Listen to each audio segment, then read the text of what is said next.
on to the part of the program where the signatories can have their say. And the first one on the stand, I'd like to ask Beth Richtman from CalPERS, the portfolio manager and lead cross-asset class sustainable investment team, to talk for 5 minutes. Thank you.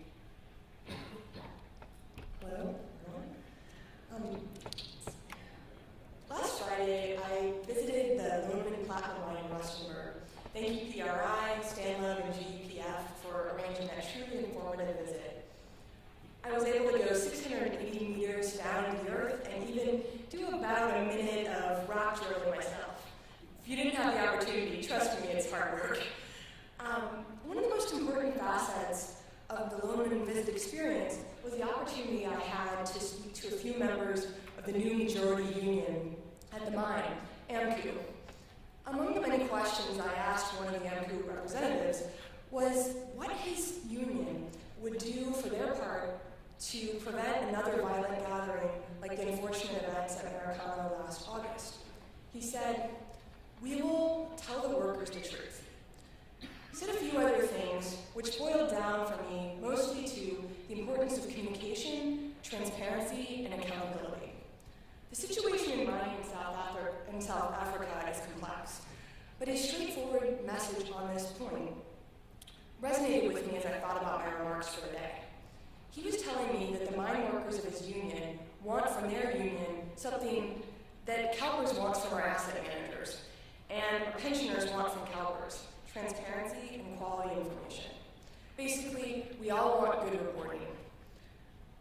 Reporting is important, but it's not always obvious what it should look like, and it takes a lot of work to get it right, and often many iterations. That said, I'm pleased to represent CalPERS in our enthusiasm over the launch of this new reporting framework. We view it as a positive step toward making being a signatory more meaningful, and reporting more streamlined and effective. The transparency and, importantly, accountability that accompanies this new reporting will add gravity to the moment when a firm comes to us to pitch us a new fund and says, "We are a PRI signatory." As a portfolio manager myself, I appreciate the new framework will enable investors considering funds to better understand what the responsible investor programs are at the signatory organizations and how they are progressing over time. Also, reporting under the new framework will give organizations useful questions to ask themselves, adding new signposts and guidance to signatories' internal responsible investor efforts in this evolving field. CalPERS has a long history with the PRI. We are a founding signatory of the PRI and have participated in the annual assessment process each year since 2007. CalPERS has given a great amount of input throughout the framework revision process in many different ways, including our CalPERS board member, Priya Mathur, hosting discussions with the Secretariat and some signatories at our office in California. Earlier this month, after 2 years of hard work, CalPERS board adopted 10 investment beliefs. These investment beliefs will provide the overarching framework for the fund and also serve as the foundation for our thinking and actions on sustainability. CalPERS is excited about the new reporting framework for its potential to help us in implementing our new investment beliefs and managing the types of risks and opportunities that an effective and principled investor needs to pay attention to. The new framework will provide transparent views into the responsible investor activities of the funds we may choose to invest in and grant us the opportunity to take the time and space to ask questions about our own efforts, questions that we hope to have better answers to every time we report. Reporting is a vital tool for our managers' transparency, communication, and accountability, as well as our own. And we need to continually aim to make it better, to effectively balance flexibility with rigor and simplicity with detail. That should continue to be our goal. Thank you, everyone who worked on this new reporting framework, for your effort to make PRI a more useful and meaningful program.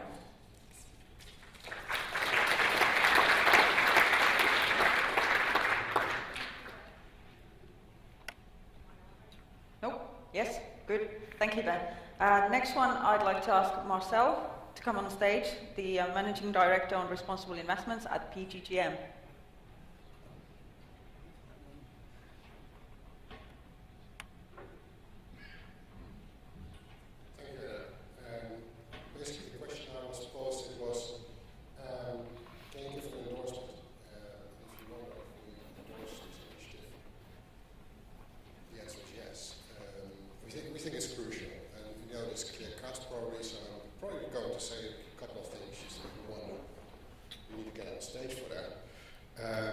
reporting is crucial. We ask our external managers, we ask the companies in which we invest to report, we want that disclosure, that transparency. And if we talk about responsible investment, we talk about principle 3, we talk about disclosure. That's what we should do ourselves as well. And the PRI has been great actually enabling us to be able to do so. It helps all signatories with a framework to do proper reporting and disclosure, and I think that's great. And it really needs to be applauded for that. And it's not easy. You learn if you do a disclosure. What are the most important aspects to do disclosure on? Is it the quantity of engagement? Is it the quality of engagement? Is it about policy? Is it about impact? And what's good impact and bad impact? And for reporting, this is also still very, I think, a journey, but a good thing and possible to do. It gets more complicated if you want to do an assessment. So we're a big proponent of the reporting framework. We have been very constant in the process, also focusing on the assessment bit, which we think is important, but very, very complicated. You shouldn't run before you can walk. I think we should focus on the reporting, and the assessment needs a lot of work to be done still. And I think the PRI is really listening with the pilot in terms of what can be improved. And if we look at parts of the reporting we have done in the last couple of years, focused on elements which were not really essential. Most of the time we took in terms of reporting was, for example, on getting, in terms of the definitions, asset classes percentages straight. This sounds like that's easy. It took us, if we wanted to have the right figures, 80% of the time, roughly, to fill in the questionnaire. Maybe I exaggerate a little bit, but the PRI really listened and thought, what do we actually need in terms of asset classes, and they changed and adapted. We also have seen with the pilot and the reporting that the way they phrase the reporting and what they actually wanted, and we've got our own responsible investing report, there are elements in there which we didn't contemplate, which we didn't think about in terms of processes of how we report, so it enables us to improve our reporting. So I think this is a great journey. It's an iteration where we have improved over the years. The team has done great work. It's a very important thing that we all do this. It's important that we do it not just as a signatory for your own sake or for your client's sake or your beneficiary's sake. This is very important also for the credibility of the initiative. We have to properly disclose what we do. We have to show progress, and the reporting tool enables us to actually do so. And with that, I would like to leave. Thank you, Marcel. Next one would be John Duncan, the Head of Responsible in Sustainability Research and Engagement at All Mutual.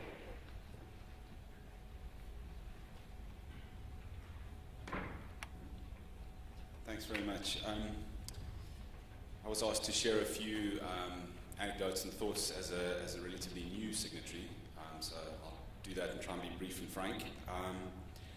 Firstly, Old Mutual is an old company. It's headquartered out of South Africa, 167 years old. It's got 289 billion pounds of funds under management, and it's dual listed in South Africa and the UK. It's got operations in Colombia, India, China, South Africa, Zimbabwe, Namibia, Swaziland, the USA. It's got both asset owner and asset manager operations, so it's a complicated business. And our experience of reporting will speak to that.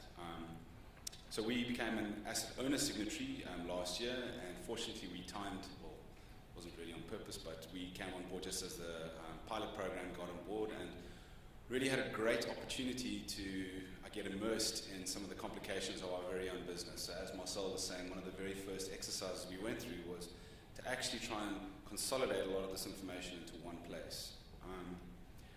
Probably one of the trickiest parts of this reporting experience for us has been trying to, on the one hand, speak to the business case of responsible investing to, an asset manager company that we own in the US, and selling that idea to him on the basis that, this is just good business, he should be thinking about sustainability, but at the same time, trying to hammer the guy for data so that we can disclose, and not really wanting to sell the PRI as a reporting exercise which just gets in the way of the guy doing his business, something that's actually going to add value. So we've had to be really sensitive about that process and trying to sort of work on the basis that, the disclosure is going to, help consolidate and help that particular business owner more clearly articulate his responsible investment business practices, particularly to his stakeholders, and doing that in a way that hopefully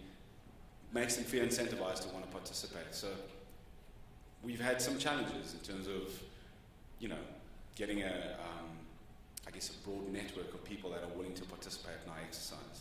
Having said that,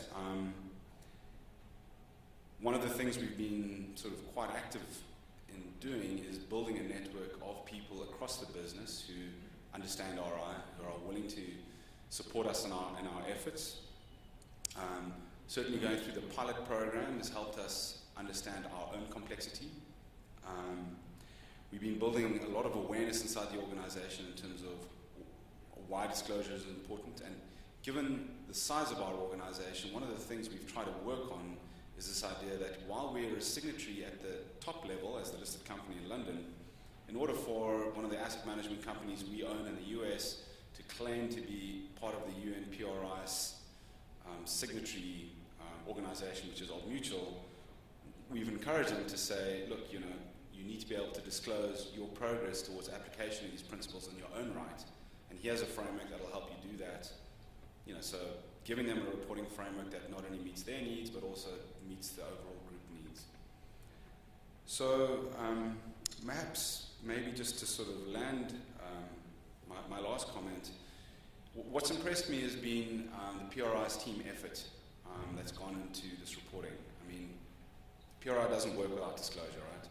And it's been very impressive to hear and see the effort that's gone in from the team to make this practical and workable.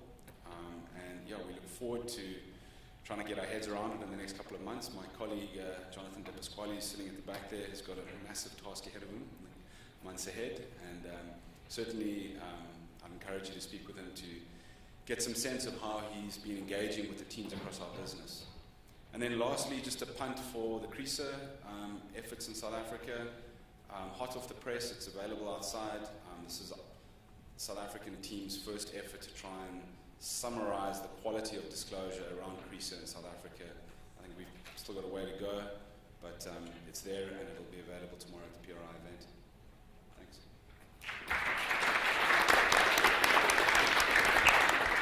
Thanks. Thank you, John. And finally, I'd like to invite Daniel Simard, the CEO of Batirant, to give his 5-minute presentation. Thank you.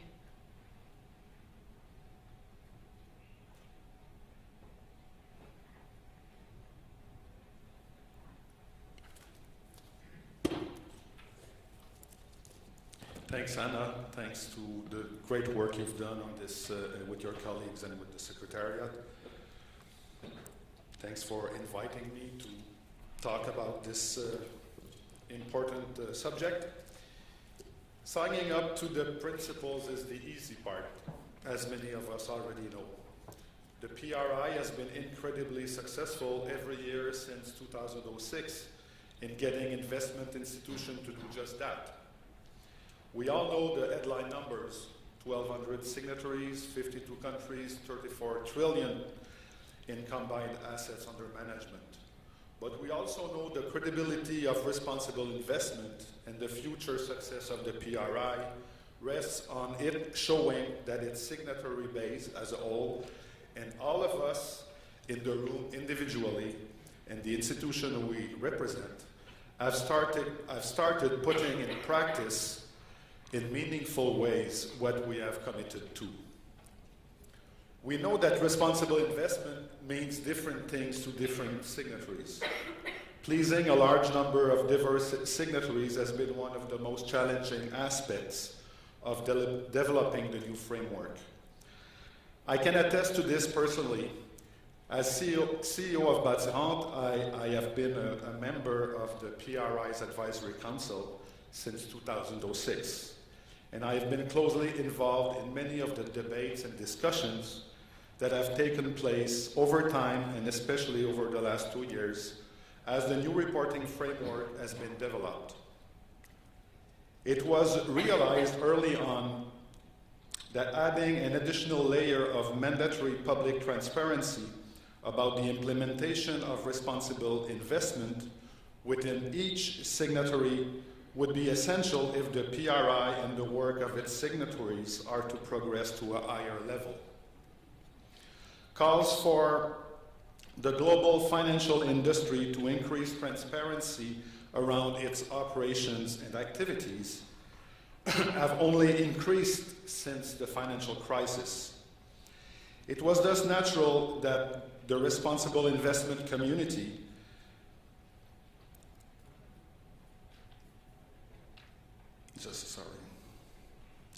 should show leadership in this regard. Signatories have to demonstrate the seriousness of their commitment to responsible investment, and those that do will be rewarded for that leadership. And perhaps the best way to do it is via reporting on responsible investment via the PRI's new reporting framework. Introducing new layers of mandatory public disclosure of signatory responses has not been without controversy. There has been pushback from some signatories, and it was one of the biggest concerns many of you identified in last year's pilot, alongside the reporting effort. But I believe that the PRI's mission will not be achieved without a public transparency element. That's one aspect of the new framework that is truly strategic in my view. I know that the PRI has listened to feedback from all of you and tried to make this process as simple as possible, respecting intellectual property, reducing the effort, and maximizing the outputs. The PRI has, I believe, succeeded in this without undermining any of the 3 original objectives that the Council laid out at the start of the redevelopment process. This is no small feat. As a small asset owner and chair of the Small and Resource Constrained Working Group, Constrained Signatories Working Group, and I can tell you that we were really involved in these discussions, and the small asset owners individually and our working group, and I feel that the requirements of the framework are manageable and definitely outweighed by the benefits they bring. My organization, for example, will have to complete 5 of the 12 modules and only certain sections within those modules, the ones that are relevant to our investment and asset allocation policy. It's important to bear in mind any kind of reporting will require efforts. But I have always experienced that the annual reporting process as one of the best ways to increase my knowledge and understanding of my own organization, and an occasion to reflect on how to best take it forward. We are a 2005 vintage signatory of the PRI and have always published our PRI survey results.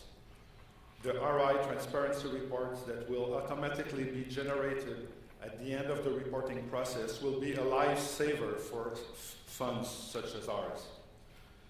It gives us a simple and efficient means of sharing the information we believe to be most material about our responsible investment activity and performance with our members and our other stakeholders.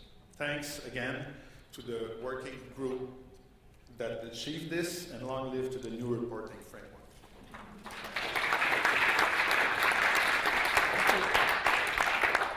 It is my great pleasure to invite James to the stand to give out the closing remarks. And I know he's going to be pretty brief, knowing that he's standing in between us and our drinks. Thanks, Anna. And when I speak to most people outside our industry, and if I were to say something like, I get excited and inspired by responsible investment reporting and assessment frameworks and methodologies, they would probably think I'm completely crazy, and I probably am. But what I want to say today is I'm absolutely inspired, excited, and really proud of what you've achieved. And when I say you, I mean you, the signatories. We started in 2006. Daniel Simard was in the room on the launch of the PRI after that famous Kofi Annan photo that we overused. Elsa Boss was in the room, Colin Melvin, who are all still on the council. Kalpa's CEO, Anne Stausboll, was there.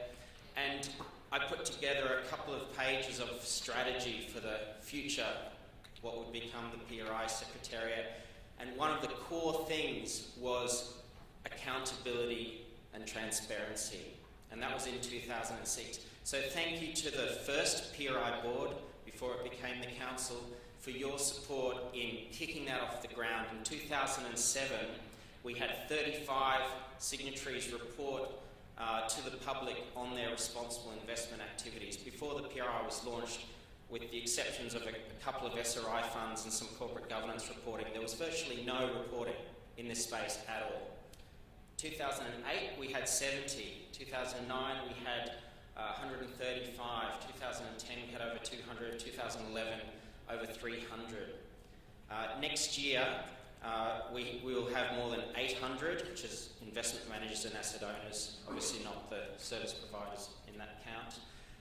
And in 2015, we will have over 1,000 signatories actually representing the full amount of the, or close to the full amount of the 34 trillion plus assets, reporting systematically with a common language around responsible investment. So I really want to thank you, the signatories, for making that happen. We had over 350 signatories participate in the pilot. We had, as Lorenzo said, over 1,000 pieces of individual feedback. I don't know how many hundreds of phone calls with signatories with incredibly passionate and constructive views that the reporting and assessment team fielded over the last couple of years. Again, Anna and Craig, the reporting technical committee, the assessment technical committee, the reporting and assessment advisory committee, and obviously the board and the PRI council have all been heavily involved in this, and that's still you, the signatories. We've also had a lot of consultants involved, so I want to thank them by name: Rory Sullivan, Rachel Crossley, Peter de Graaf, Christian Tonneson. They've done a fantastic job and really added to the effort. I want to thank the PRI executive team also, Rob Lake, who put in a huge effort in getting this up and running. Fiona Reynolds, since March, she's done a fantastic job in leading this from the PRI side. Mark Blair, our Director of Operations and Finance, was also directly involved in supporting the R&A for many years. The communications team, Matt McAdam, has done a really great job in helping us demystify reporting and assessment. It can get a bit wordy, and we've really done our best to make that much more crisp. And finally, this reporting and assessment team themselves. No other team at the PRI does the hours. We have had an issue with the PRI about work-life balance, and we've tried as best we can to get people out of the office at a reasonable time, and the reporting and assessment team have just consistently flouted management's instructions to leave early and try not to work on weekends. So what we have achieved is incredible. I think we've built up an amazing framework. Thank you to Lorenzo for leading this. It's just been an incredible job. So just one big hand for Lorenzo.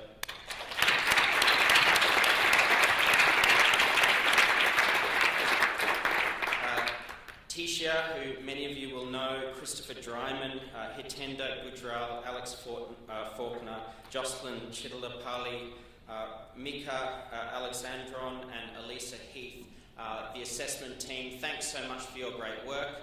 Thank you to you, for the signatories, from everyone who's been involved. Good luck, enjoy it, embrace it, support it, and I will officially launch the PRI reporting and assessment process. And it's off to drinks. Thank you.